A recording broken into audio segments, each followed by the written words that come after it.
का हो ये अम्मा? अम्मा अरे उठबू नहीं 8 बजे बा। तनी सोवे देते दुल्हन, अपना तो सोए ली, वो हम ना सोए देते प्रसादवा बटबू नहीं छठ पूजा के। देखो दुल्हन जेका देवे के मन कहा जाए दयाओ, लेकिन तनी हमें सोए दो। ए अम्मा ए अम्मा ए अम्मा ले आओ, इहो आएगा जगह लागत बा ये लोग हमें सोए हुए नहीं दे हैं। कहा था अम्मा छठ पूजा का प्रसादवा हमारे नैहरवा ना पठवेबू? पहले हमारे नैहरवा ठोकवा पठेबू अम्मा, तब छोटकी के नैहरवा जाई। अच्छा रात भर ठोकवा हम बैठ के बनवाए और पहले ठोकवा तोहरे नैहरवा जाई? कहा तो अकेला में बनाए है, हम ना बनवाए हैं। तू तो बैठ के खर्राटा मारत रहू जीजी, खर्राटा मारत रहे ठोकवा के छानी से।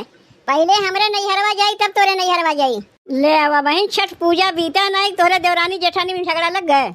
देखो ना तोहरा ही नैहरवा पहले प्रसादवा जाई और ना तोहरा ही नैहरवा जाई। छठ पूजा के प्रसादवा पहले हमरे बिटिया के ससुरारी जाई, ओकरे बाद तोहरे लोग के नैहरे जाई। अब की दी हवे हमें अरग छठी माइया के लग कोसी अंगना में भरब घर कारी जगमग। अब की दी हवे हमें अरग छठी माइया के लग कोसी अंगना में भरब घर कारी जगमग। बूतै नदी हब कबहू दिया के बतिया, बूतै नदी हब कबहू दिया के बतिया। करब छठ के बरतिया ए हो पिया, करब छठ के बरतिया ए हो पिया, करब छठ के बरतिया। जीजी तनी देखो इतने में हो जाए नहीं और सांदे। जीजी ए जीजी। अरे मोरी माई रे, यह देख लो बहनी जीजी के, ये तो बैठे बैठे खर्राटा लेते हैं। का हो ए जीजी? जीजी ए जीजी। का भाई छोटकी सबके छठ घाट पे चला गई का? छठ घाट पे क्यों ना गई?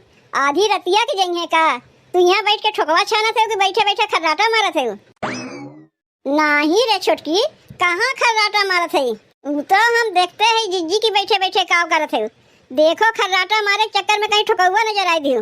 अगर ज्यादा तोरे वहाँ लाग हो तो जाके 1 घंटा आराम कर लो। हटो हम ठोकवा छान ले। नहीं नहीं हमारे उहाई ना लागबा।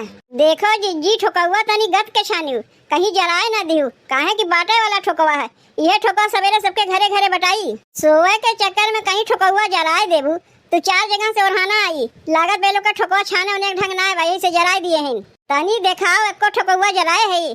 अरे अखियां मून के अगर ठोकवा छानी बना तबो नहीं जरी, वही मारे बैठे बैठे खर्राटा लेते रहू का? जीजी हम तो कहा था ठोकवा छाना करो और छठ माई के गीतिया गावा करो, तब तोहरे ना उहाई लगी। ठेकुआ जे छनेला कड़ाही में, वही पर सुगा मेड़ारा, वही पर सुगा मेड़ारा। ठेकुआ जे छनेला कड़ाही में, वही पर सुगा मेड़ारा, वही पर सुगा मेड़ारा। सुगना के मारबो छनौटा से, सुगना गिरे मुरझाए, सुगना गिरे मुरझाए। सुगना के मारबो छनौटा से, सुगना गिरे मुरझाए, सुगना गिरे मुरझाए। सुगानी जे रोएले वियोग से, सूरज बाबा होई ना सहाय, आदित्य बाबा होई ना सहाय। का हो ए बड़को छोटको, ठेकुआ छनान की नहीं? अम्मा बस होए नकचान बा, अब अहिन तक ठेकुआ छनाए के होते। अम्मा जीजी बैठे बैठे खर्राटा मारत रहीन। भाग, कहाँ खर्राटा मारत रहे रे? नहीं अम्मा छोटकी झूठ बोलत बा, कहाँ खर्राटा मारत रहे? खर्राटा मारत रही थी ना तो ठेकुआ कुल जर गए होता है। अच्छा ठीक बात नहीं, जल्दी जल्दी हथवा चलाओ। छठ घाट पे चले गए कि नहीं? अम्मा आधी रतिये जेबू, अब तक तो चंदा मामा निकला है। चंदा मामा तो सवेरे तक निकला रहे हैं, तो का घटवा अपना जेबू? 3 बजे तो 4 बजे छठ घाट पे पहुँचे के बात नहीं, जल्दी कर जाओ। बस अम्मा होए नकचान बा, तू तब तक चल के बहनी के तैयार करो, हम लोग आवत है।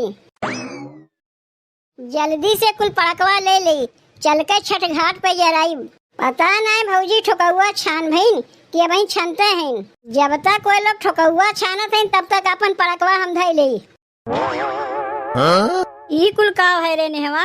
जौने चीज के डर रहा वह है माई देख ले गए। पड़ाका है माई, चल कर छठ घाट पे जराइब। पैसवा कहाँ से पाए रे कुल लावे के लिए? देख माई तबे तो से हम बतेबे जब तक के उस कहबे ना। भौजी से 500 रुपया मांगे रे पड़ाका लावे के लिए, भैया से नहीं कहबे। चलो ठीक बा, तोरे भाईवा से ना बताइब, लेकिन तोर भाईवा गए कहाँ? भाई के चोरी चुपा भौजाई से फुसला के 500 रुपया लिए है। माई रे भैया तो छठ घाट में पहले ही चला गए जगह छकावे खातिर, नहीं तो जगहिया नहीं मिली वहाँ पे, यही से भैया अगवा चला गए। अगवा चला गए? तोर दोनों भाई अगवा चला गई तो दौड़वा के लेके जाई? यही लगे फोनवा कह के अपने भाईवन के बुलाओ, बोल घरे आवे के। माई भैया मोबाइलिया घर ही छोड़ के गए बा, चल ना दौड़वे न ले जाए बा, दौड़वा हम ही लोग लेके चली जाये। का भैया से कमजोर है हम लोग, एक दौड़ो ना उठा पाई? का रे नेहवा कहीं तोर दिमागवा ना खराब हो गवा? छठ घाट तक दौड़वा लेके चल पाइबे? का समझे हम सुकुआर रही। अरे छठ घाट का अपने ससुररिया तक लेके चली जाये, तो खाली चले तैयारी कर। देख भौजी ठोकौआ छानिन की नहीं। बहनी कहाँ रह गई तुम्हार माई? तब से हड़बड़ान रही, जल्दी चलो अब तक कहबे नहीं की। माई ए माई, अरे जल्दी आओ रे, हमारे लोग तो जल्दी जल्दी आगे निकल जाए, कहीं पिछड़ जाए। आवत है बिट्टी आवत है, चलत जावाएगे। देखो बहनों तरई निकरावा तब का करे हड़बड़ान रहू, तो हाथ चलते तो तू आधी रतिये आ जाती हो। चलो आधी रात ना रह गवा, भोर हो गवा, कौआ बोलत बा। घटवा पे पहुँचत देखू सूरज भगवान निकल यही है। कई लिहले बानी हम पूजा की तैयारी, धीरे धीरे बढ़त होई भीड़ बड़ी भारी। कई लिहले बानी हम पूजा की तैयारी, धीरे धीरे बढ़त होई भीड़ बड़ी भारी। रौरा दौरा उठा ली माथ हो, लेके छठी घाट चला। रौरा दौरा उठा ली माथ हो, लेके छठी घाट चला। चारही कोना के पोखरावा, वहाँ में जलाऊं मारा, वहाँ में जलाऊं मारा। चारही कोना के पोखरावा, वहाँ में जलाऊं मारा, वहाँ में जलाऊं मारा। ताही बीचे खाड़ा तिवैया, सूरज देव के गोहारा, सूरज देव के गोहारा। ताही बीचे खाड़ा तिवैया, सूरज देव के गोहारा, सूरज देव के गोहारा। उगी उगी आदित्य गोसैया, तिवई पे होखी ना सहा, तिवई पे होखी ना सहा। उगी उगी आदित्य गोसैया, तिवई पे होखी ना सहा, तिवई पे होखी ना सहा। कार्तिक महीना माता पवन लागे, बड़ी माना भवन लागे हो। कार्तिक महीना माता पवन लागे, बड़ी माना भवन लागे हो। पटना के घटिया सुहावन लागे, बड़ी लुभावन लागे हो। पटना के घटिया सुहावन लागे, बड़ी मन लुभावन लागे हो। कार्तिक महीना माता पवन लागे, बड़ी माना भवन लागे हो। पटना के घटिया सुहावन लागे, बड़ी मन लुभावन लागे हो। उगू है सूरज देव भोरे भीने सरवा, आरग करे बेरिया, पूजन काई बेरिया हो। उगू है सूरज देव भोरे भीने सरवा,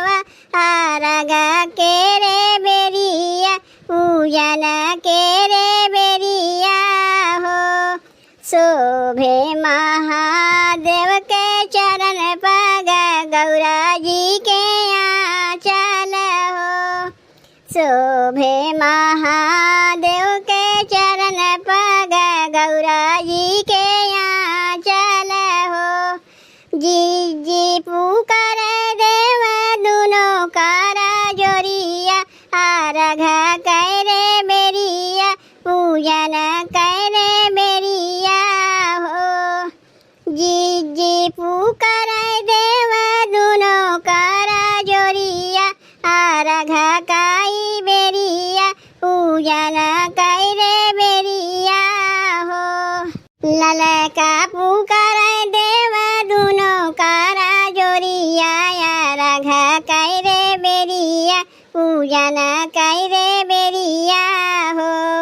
ललका पुकार देव दुनो कारा जोरिया आरघ काई बेरिया पूजन काई बेरिया हो। ए छोटकी कहा तई पनिया में खड़ी खड़ी हमरे तो जाड़ा लागत बा।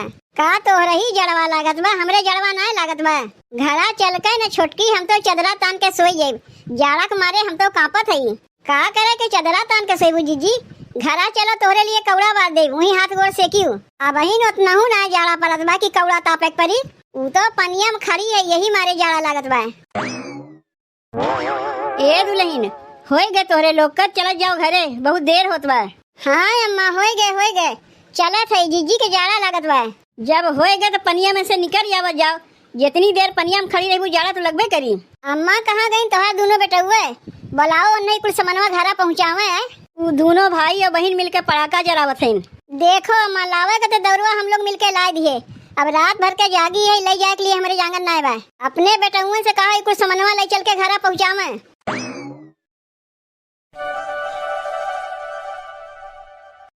का हो ये अम्मा?